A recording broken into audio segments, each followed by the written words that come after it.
բացահայտել ենք արդարադատության ոլորտում եւ արմատախիլ ենք անելու մաֆիան։ Ինչ վերաբերվում է քաղբանտարկյալների մասին խոսող Թաթոյանին, Թաթոյանը մարդու իրավունքների պաշտպան եւ արդարադատության նախարարի տեղակալ է եղել, երբ որ այդ նույն գործով հաց բերողին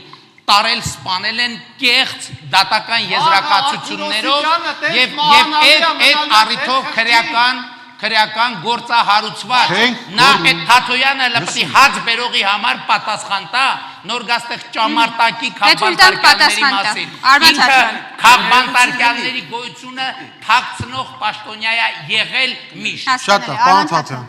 Ուրեմն պարոն Փաշինյան, խնդրում եմ մյուս անգամ չփորձել վիրավորել ինձ, այդ ճամարտակելը դուք եք ճամարտակում, ես խոսում եմ դիրքորոշումներ եմ ասում, մեկ ճամարտակելը,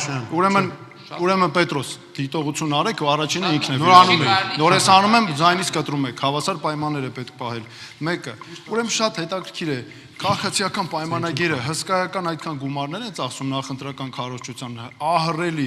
եւ այդքան ասում եմ մենք աշխատավարձով ենք ապրում այդքան գումարները շատ հետաքրքիր է որտեղից նրանց երկրորդը կեղծ ձայնագրություններով Դանիել Հովհաննիսյան որը ինձ համար նույնն է ինչ որ ԿՊ-ն հրապարակում է կեղծ ձայնագրություններ առանց տուգելու առանց ճշտելու տարածում են սա նշանակում է շատ մեկ բան որ մենք անցնում ենք խորհրդարան եւ այսքան թիրախավորումների տակ ենք ընկել եւ մյուսը ինչ վերաբերում է արդեն այդ քաղբանտարկյալին նախ էս հաց բերողի հետ կապված որ հիմա այսպես ինքը շահարկում է